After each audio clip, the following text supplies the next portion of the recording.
ನಾನು ಒಂದು ಉದಾಹರಣೆ ಕೊಡ್ತೇನೆ. ಈ ರಾಜ್ಯ ಹೇಗಿದೆ. ಈ ಭಾಗದ ಶಾಸಕ ಮೊನ್ನೆ ಒಂದು ಹೇಳಿಕೆ ಕೊಟ್ಟಿದ್ದನ್ನು ನೋಡಿದೆ. ನಾನು ಬಿಜೆಪಿಗೆ ಹೋಗಬೇಕಾದರೂ ಚುನಾವಣೆಗೆ ನಿಲ್ತೇನೆ, ಕಾಂಗ್ರೆಸ್ಸಿಂದ ಬೇಕಾದರೂ ಚುನಾವಣೆಗೆ ನಿಲ್ತೇನೆ, ಆದರೆ ಜನತಾದಳದ ಹೆಸರನ್ನ ಹೇಳಲಿಕ್ಕೆ ಸಾಧ್ಯ ಇಲ್ಲ. ಯಾಕೆ ಅಂದರೆ ಜನತಾದಳ ಮಾರಾಟದ ವಸ್ತು ಅಲ್ಲ.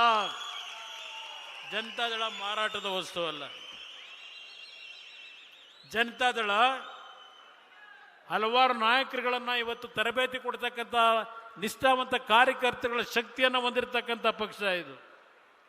ಜವರೇಗೌಡರು 4 ಬಾರಿನೋ 5 ಬಾರಿನೋ ಚುನಾವಣೆಗೆ ನಿಂತಿದ್ದಾರೆ.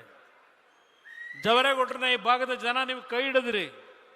ಆದರೆ ಒಂದು ಅವರಿಗೆ ಆಗ್ತಕ್ಕಂಥ ಸಮಸ್ಯೆ, ಕೆಲವು ಭಾಗದಲ್ಲಿ ಯಾವ ಈ ಮಲ್ಟಿ ಸ್ಟೋರ್ಡ್ ಬಿಲ್ಡಿಂಗ್ಗಳಲ್ಲಿ ವಾಸ ಮಾಡ್ತಕ್ಕಂಥ ಅಪಾರ್ಟ್ಮೆಂಟ್ನಲ್ಲಿ ಅವರು ಉತ್ತರ ಇಂಡಿಯಾದಿಂದ ಬೇರೆ ಬೇರೆ ರಾಜ್ಯಗಳಿಂದ ಬಂದು ಏನು ನೆಲೆಸಿದ್ದಾರೆ, ಅವರ ಒಂದು ತೀರ್ಮಾನಗಳಿಂದ ಜವರೇಗೌಡರಿಗೆ ನಷ್ಟ ಆಗಿದೆ. ನಾನು ಕೇಳಲಿಕ್ಕೆ ಬಯಸ್ತೀನಿ, ಈಗಿನ ಈ ವ್ಯಕ್ತಿಯನ್ನು ಆಯಿತು ನಮ್ಮ ಪಕ್ಷ ತೆಗೆದು ನನ್ನ ಸರ್ಕಾರ ತೆಗೆದು ಇನ್ನೊಂದು ಪಕ್ಷಕ್ಕೆ ಹೋಗಿ ಸರ್ಕಾರ ಮಾಡಿ ಮಂತ್ರಿನೂ ಆದರು 3 ವರ್ಷ. ಆ 3 ವರ್ಷ ಮಂತ್ರಿಯಾಗಿ ಆ ಸರ್ಕಾರದಲ್ಲಿ ಬಿಜೆಪಿಯ ಪಕ್ಷದಲ್ಲಿ ಅವರಿಗೆ ಕೊಟ್ಟಂಥ ಎಲ್ಲ ರೀತಿಯ ಸ್ವತಂತ್ರವನ್ನು ಉಪಯೋಗ ಮಾಡಿ ಯಶವಂತಪುರ ವಿಧಾನಸಭಾ ಕ್ಷೇತ್ರವನ್ನು ಸಂಪೂರ್ಣವಾಗಿ ಒಂದು ಮಾದರಿ ಕ್ಷೇತ್ರ ಮಾಡಲಿಕ್ಕೆ ಸಾಧ್ಯ ಇರಲಿಲ್ಲವ ಈ ವ್ಯಕ್ತಿ ಕೈನಲ್ಲಿ?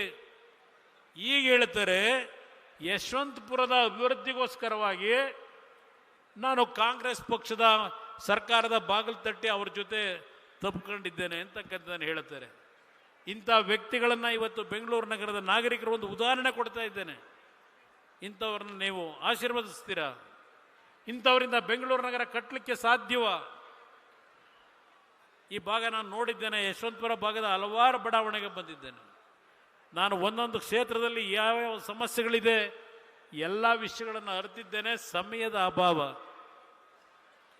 ನಾನು ಅದರಿಂದ ಇವತ್ತು ಹೆಚ್ಚಿನ ಸಮಯವನ್ನು ತೆಗೆದುಕೊಳ್ತಾ ಇಲ್ಲ. ನನ್ನ ಕಾರ್ಯಕರ್ತರಿಗೆ ಕೈ ಜೋಡಿಸಿ ಮನವಿ ಮಾಡ್ತೇನೆ, ನೀವು ಮನಸ್ಪಟ್ಟು ನೀವು ಪ್ರತಿಯೊಂದು ವಾರ್ಡ್ಗಳಲ್ಲಿ ದಿನಕ್ಕೆ 1 ಗಂಟೆ ನಿಮ್ಮ ಶ್ರಮ ಹಾಕಿ.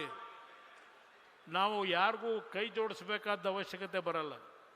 ನನಗೆ ಗೊತ್ತಿದೆ ನಮ್ಮ ಕಾರ್ಯಕರ್ತರ ಶಕ್ತಿ. ಇವತ್ತು ಬಹುಶಃ ಬೆಂಗಳೂರು ನಗರದಲ್ಲಿ ಸರ್ಕಾರ ಇಟ್ಕೊಂಡು ಕಾಂಗ್ರೆಸ್ ಪಕ್ಷ ಇಂಥ ಒಂದು ಸಭೆಯನ್ನು ಅವ್ರ ಕೈಯಲ್ಲಿ ಮಾಡಲಿಕ್ಕೆ ಸಾಧ್ಯ ಇಲ್ಲ ಅವ್ರ ಕೈಯಲ್ಲಿ. ಅದರಿಂದ ನನ್ನ ಕಾರ್ಯಕರ್ತರು ಇವತ್ತೇನು ಚಳಿ ಬಿಟ್ಟು ಕೆಲಸ ಮಾಡಿದ್ದೀರಿ, ನಿಮ್ಮ ಶಕ್ತಿಯನ್ನು ನಿಮ್ಮ ವಾರ್ಡ್ಗಳಲ್ಲಿ ಇವತ್ತು ಸದೃಢವಾಗಿ ಬೆಳೆಸ್ಕೊಳ್ತಕ್ಕಂಥ ನಿಟ್ಟಿನಲ್ಲಿ ನಿಮ್ಮ ಶ್ರಮ ಹಾಕಿ. ಎಲ್ಲೆಲ್ಲಿ ನಾವು ಈ ಒಂದು ಮೈತ್ರಿಯ ಒಂದು ಹೊಂದಾಣಿಕೆ ಇದೆ, ಹೊಂದಾಣಿಕೆಯಲ್ಲಿ ಯಾವ ತೀರ್ಮಾನಗಳನ್ನು ಮಾಡಬೇಕು ಆ ತೀರ್ಮಾನ ನಮಗೆ ಬಿಡಿ. ನಿಮ್ಮಗಳಿಗೆ ರಕ್ಷಣೆ ಕೊಡ್ತಕ್ಕಂಥದ್ದು ನನ್ನ ಜವಾಬ್ದಾರಿ. ಆದರೆ ಶಕ್ತಿಯನ್ನು ನೀವು ಉಳಿಸ್ಕೋಬೇಕು ಅನ್ನೋದನ್ನು ಈ ಸಂದರ್ಭದಲ್ಲಿ ನಾನು ಹೇಳಲಿಕ್ಕೆ ಬಯಸ್ತಾ ಇದ್ದೇನೆ. ಇವತ್ತು ಈ ರಾಜ್ಯದಲ್ಲಿ ಯಾವೊಂದು ರಾಜ್ಯವನ್ನು ಲೂಟಿ ಮಾಡ್ತಾ ಇದ್ದಾರೆ. ಪಾಪ ಕಾಂಗ್ರೆಸ್ ಪಕ್ಷ ಪ್ರತಿನಿತ್ಯ ಹೇಳ್ತಕ್ಕಂಥದ್ದು ನಾವು ತೆರಿಗೆ ಕಟ್ತಾ ಇದ್ದೇವೆ, 4.5 ಲಕ್ಷ ಕೋಟಿ ಕೊಡ್ತೀವಿ, ನಮಗೆ ಬರೀ 60,000 ಕೊಡ್ತಾ ಇದ್ದಾರೆ. ಇದು ಇವತ್ತು ಬಂದಿರೋ ವ್ಯವಸ್ಥೆ ಅಲ್ಲ. ನೆಹರು ಅವರು ಪ್ರಧಾನಮಂತ್ರಿಗಳಾದಾಗ ಆ ಫೈನಾನ್ಸ್ನ ಒಂದು ಆಯೋಗಗಳನ್ನು ರಚನೆಯನ್ನು ಮಾಡಿದ್ರು.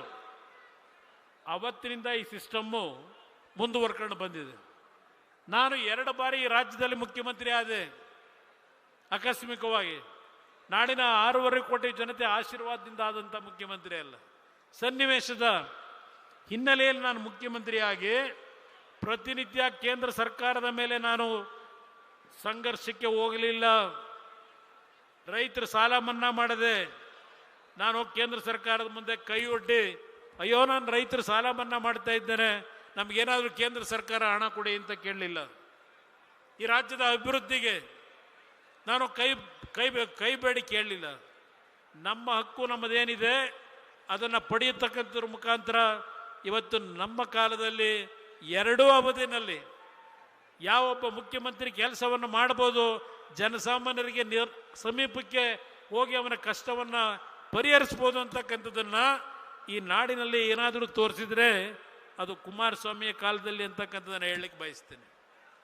ಇವತ್ತು ನನಗೆ